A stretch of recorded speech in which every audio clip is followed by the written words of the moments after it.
Hey folks, Eric Smith, Race Review Online, here to talk yesterday's Pennzoil 400 at the Las Vegas Motor Speedway. Kyle Larson continuing the trend, 4 straight races, 4 straight different winners. He becomes the quickest driver in Hendrick Motorsports history to win, in his tenure, 4 races in. I'm talking points paying races here. I know some guys have won quicker in non-points paying races. Dale Jr. comes to mind for the Clash well over a decade ago. But Kyle Larson, the win, some people might think it's shocking. I, for one, don't. Reason, this is his 4th top 3 finish in his last 7 Vegas starts. This to being the first one with a Hendrick car. A lot of people wondered what would happen when he got to Hendrick, and this just proves he's right there. We weren't wrong. He's got 3 top 10s and 4 tries this year. Arguably could be 4 top 10s if he doesn't spin late in the Daytona road course race. So great start of the season to Kyle Larson. It looks like a legitimate championship contender right now.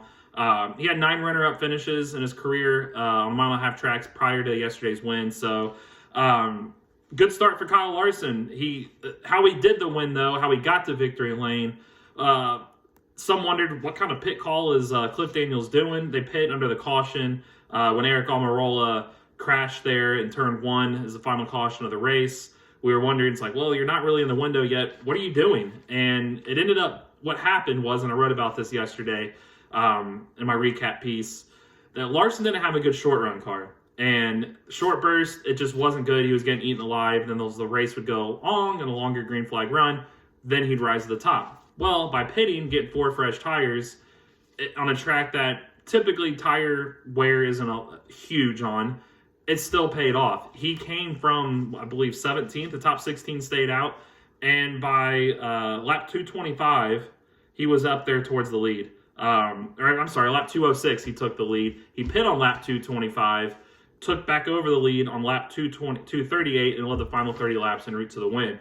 But it wasn't just him to where that pit call helped. If you look at the top 3 finishers, Kyle Larson, Brad Keselowski, Kyle Busch, they all 3 pitted under that pit stop. And that proved to be the winning move because they finished 1, 2, 3. Larson was best all day, not shot. So congrats to him. I know it's kind of somewhat controversial, but we can't deny his talent inside a race car, and he's now in the playoffs as a result of his victory. Hendrick Motorsports, that leads us to this next point. I think they're the best team right now. Early in the season last year, we thought the same thing. 3 of the 4 drivers have had a stage win, Alex Bowman being the one that hasn't. 2 straight wins on the season, 265 in their career. They're 3 shy of tying Petty Enterprises for most ever in the NASCAR Cup Series. Was also their first one at Vegas since 2010. Kyle and Brad both gave Hendrick kind of the benefit of the doubt that, hey, they're ahead of everybody. Chevrolet's done some good work the last couple of years of improving their car. So here they are. To me, they look like the best between Kyle Larson, William Byron winning last week, Chase Elliott, more on him in a second. He's had good race cars, just not the finishes. But and Alex Bowman, he had 2 top 10s coming into this race. He was going for their top 10, had a tire go down, had a commitment line violation getting to pit road, ended his day early. Well, ruined it, didn't end. He ended up finishing, but he was 27, 2 laps down. So Hendrick right now is the best. Penske's right there second best. 3 cars in the top 10 yesterday. For Keselowski and Logano, they got 11 top 10s in their last 12 Vegas starts. That's all since Penske switched from Dodge to Ford. So you can tell that's a good combination for them. For Keselowski, though, 4 top 3 finishes in his last 6 Vegas starts. He was right there in the end, just not good enough to get by Larson. Ryan Blaney, I'd like to give a call out to. He needed this run. Coming into Sunday, he had finishes of 30th, 15th, and 29th. He was back in the points. He needed some momentum. We know it's a playoff car. He got it with a 5th place finish. That's his 4th 5th place finish in his last 7 Vegas tries. 7 top 7s in his last 9 Vegas starts overall. Good to see him get some momentum going. Logano, we could kind of roll into him and Elliott. Well, I want to see a little bit more of them. Arguably, each could have won the first 2 races of the season, right? Logano was leading coming to the final lap in the Daytona 500. Him and Keselowski crashed. We all know what happened there. Chase Elliott took almost over the lead. McDowell was leading when the yellow light was triggered, but Elliott was coming. If it was triggered just a millisecond later, I think Elliott ends up being scored the winner. The next race, Elliott dominates, led 44 laps on the Roval. By far the best car. They get a fluke weather caution. They pit. Ruins really their day. Flips the field. He makes mistakes trying to come back through. Doesn't get the finish he deserved. Logano was in the lead at that point. Led all the way to the end. Christopher Bell passes him on the coming to the white flag, and he doesn't win. So you can make a case that depending on how the situation's in, each of them could have been a top 2 finish to start the year. But if you also look at what they've done since, like Chase Elliott, here's his finishes this year. We know how good of a car he's had, but at the end of the day, it's about the finishes. Second in the 500, 21st, 14th, and 13th. Yesterday, he had a good car. Not as good as his teammates, I don't feel, but he was close. Spun in the backstretch, brought out the caution on lap 169. Luckily, didn't get hit by anybody, but he had to go to the back. He had damage earlier, went to the back, only got back up to 13th. So, again, end of the day, it's about finishes, and right now he's got one top 10. Joey Logano, 12th in the 500 when he crashed, was runner-up on the Roval in Daytona, 25th at Homestead, and 9th yesterday. I'd say out of the 3 Penske cars, he was the worst of the 3. Top 10s are good. He's got 2 of them in 3 races now, but compared to what he should be, it's just his stats have slipped a little bit. Again, it's after finishes. Logano has openly said so far the first 4 weeks of the season, his long-term car or long-run pace is not there. That's where they're lacking. It's 4 races in again. They can figure that out by the time we get to the end of the year, but just got to make that note that the finishes have not been there for those 2. Speaking of finishes, Matt DiBenedetto, a Penske Alliance car, he needed a good run yesterday. He had 14 points total in 3 races on the season entering. He was 33rd, 37th, and 28th in his first 3 races finishes. Gets an 8th place finish in stage 1, 12th in stage 2. He's there for a top 10 finish. Was looking like he was creeping around a top 5. It's going to be a good day for him. Well, on the final stage, the air gun broke on the left front tire, and they ran out of time to get it fixed. They just ran the entire final stage on the same left front tire. Of course, it cost him because of tire wear. He finished 16th. But it showed some promise. The luck's not there, but the getting stage points is something he needed. Maybe they can get the momentum turned around in the next few weeks. Speaking of momentum not being turned around, Eric Almirola, 30th or worse in 3 of the 4 races this year. 34th, 17th, 30th, and now 38th yesterday. He crashed in lap 78. A dismal start to the season for him. But Stewart-Haas Racing in general yesterday, I know some say it was a shock. They expected him to do better. I'm sorry. They haven't been good at Vegas lately, and they weren't yesterday. No cars on the lead lap. Kevin Harvick started on the pole, finishes 20th, a lap down.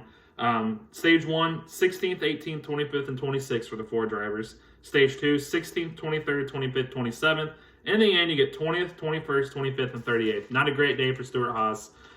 We'll see if they can turn it around this weekend at Phoenix, because Kevin Harvick, he's got 9 wins there. He's looking for 10, but none of those wins have come on this configuration. We'll see if they can turn things around. I thought if you want to look more at the race in general, I thought yesterday's race looked more like normal, like we're accustomed to seeing in terms the big names up front, the big teams. Yes, Stewart-Haas was missing, but you had Hendrick, Penske, and Gibbs just dominating. The top 9 finishing positions went all to them. You didn't have your fluke guys up front like we've seen, so it looked more normal. The race, bar none, one of the better Vegas races we've seen in a while. Part of that is the first stage. You got to look at how the cautions were, right? You had a competition caution. I know a lot of people wonder why we still have those. Yes, part of that's because you don't have practice or qualifying. It's the first time on the track. NASCAR wants to give teams time to look at some tire wear, make some adjustments under pit road. Some people don't like it. You had a competition caution lap 25 and a debris caution lap 45, and that was it of the first stage other than the stage break on lap 80. That created chaos and mayhem up front because they ran in a pack. It was hard to break a draft because they were running so close together, and you had the 2 cautions. The proof is in the pudding because you saw the second stage, you saw no cautions. We saw the stage break on lap 80, and then between lap 80 and lap 160, other than the stage breaks, no cautions in between. The second stage got a little bit more spread out because guys can break the draft. They had a longer green flag run. Tire wear became an issue. So that's why you saw a calmer second stage compared to the first. I mean, you had 27 lead changes overall. 12 of them, 44%, came in stage 1. That tells you those cautions helped. The final stage, you had 2 quick cautions at the start for Elliott and Almirola, and then final long green flag run to the end. Got a little spread out again, but I think the stage 1 is very impactful for this race because we saw how crazy it was. The rest of the race looked more like a Vegas standard, what you expect for this package, but those cautions helped. And it kept the usual suspects. Rolling the JGR, 3rd, 4th, 6th, 7th, they look right there. They're right there behind, I think, Hendrick and Penske and the supremacy as far as the speed. But it's close between those 3. Kyle Busch noted part of the no practice, to kind of continue that theme where I was going with that was they've struggled with the setup rigs because, again, you don't have practice. You don't know what you're basing anything off of. You're going off last year's notes, but he's got a new crew chief. So you're guessing. That's what all these guys are doing, are guessing, and they're coming out wrong, and they're having all day to adjust it before they're good again. And Kyle's radio, he was animated most of the day yesterday. He was that way last Sunday. He didn't know why his cars are like this. It's just they continue to get behind the 8 ball and have to fix it as the race goes on, and they end up finishing third. To me, that's big momentum. I wrote about that yesterday too, moving forward, because Ben Bashore, this is his new crew chief for this year. Yes, they worked in the Xfinity series together, but never in the Cup. The car's different in Cup than Xfinity. It takes some time to learn each other, and here they are working all day without a lot of communication and race trim together, and he finishes third. He was the best Gibbs car. He was the worst for a while, and in the end, when it matters, hey, they finished third. So it's worth watching moving forward. Do they have this thing figured out together? He said it might take another few races, maybe by the end of the month. Once you get the tracks a second time, you have even more notes to go. So we'll see what Kyle Busch does moving forward. Because we could roll right into the playoffs. That's the next big point. At the end of the day, we've got 4 winners, 4 different drivers, and 4 different races. And none of them are the drivers you expect they are. Yes, Kyle Larson, we knew he'd probably win some point. But let's look at the end of the day. He wasn't in the playoffs last year for obvious reasons. We don't have to get into it now. He was in the playoffs. William Byron he was in the playoffs, but he won the last race of the regular season last year to get in. Christopher Bell wasn't in the playoffs, and Michael McDowell wasn't in the playoffs. That's 3 of the 4 drivers that are currently locked into the playoffs right now weren't there last year. So how's that big? Well, you've got 3 Gibbs drivers: Kyle Busch, Denny Hamlin, and Martin Truex Jr. None of them are in the playoffs right now, or as far as locked in. They're in points-wise. Penske, all 3 of them have yet to win. Hendrick, you got Chase Elliott, the defending champion, and Alex Bowman have yet to win. Stewart-Haas Racing, none of their 4 have won. Combine those 4 teams right there, that's 12 cars that are all in top organizations that are not in. Well, there's 12 spots left right now for guys to take. And that is going to really make the bubble tight, because we haven't mentioned Matt DiBenedetto, either Ganassi car, either Childress car, Bubba Wallace with the Toyota Alliance. What about a JTG car still in a win? I mean, we got some road courses, super speedways coming up. Combined, that's 22 drivers overall. Take 4 of them out because they've already won. That's 18 guys going for 12 spots. That's big, because the way the season's gone, the way you guys have talked last week about how the big teams are eventually going to rise to the top, right? I mean, look, Gibbs and Hendrick have won the last 3 races.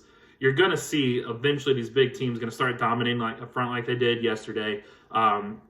Phoenix will say a lot this week, and they said, we'll see what happens. But I think you're going to have a tight bubble with these 4 guys that have won. McDowell, I don't think anybody had winning a race and making it in.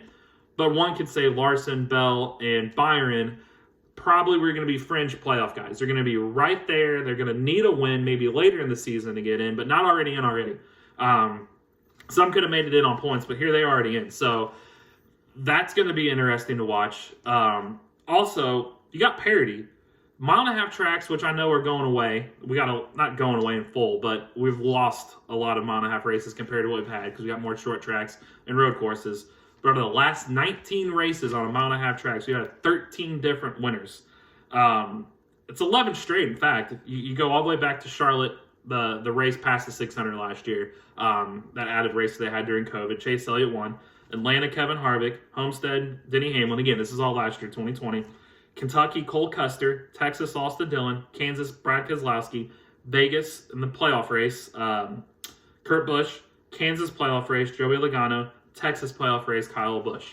Look, this year, Homestead, Kansas again. You've got Homestead, Vegas again. Kansas, I keep saying Kansas. I keep looking at Kansas. You got Homestead, William Byron, and you got Vegas, Kyle Larson. That's 11 straight. If you want to keep a theme going, guys not mentioned, Martin Truex Jr. He's been the king of 1.5-mile tracks in the last several years. He's yet to win since 2019 on one. Christopher Bell was up front. Eric Almirola or Chase Briscoe with Stewart-Haas. And with Hendrick, Alex Bowman. So that's going to be something to watch. We'll bring back up for Atlanta in a few weeks. But you also have 11 of the last 13 races overall on the season. You go back to the Southern 500, Richmond last year, the second race of the playoffs. Up until now, 13 races, 11 different winners. So you got all this parity, which leads to unpredictability of the season, which leads to a crazy bubble for the playoffs. I think it's something we're going to watch all year. So Vegas in a nutshell, that's all the Pennzoil 400. Again, it's about a 15-minute video here. We'll talk Wednesday with Greg and CJ for Phoenix. We'll recap, or maybe talk a little bit recap from Vegas, but preview that race going to the race weekend, and maybe see some more chaos, because after that you got Atlanta and then Bristol on the dirt. So it's going to be a crazy stretch run here before the end of the month. Thank you all for tuning in.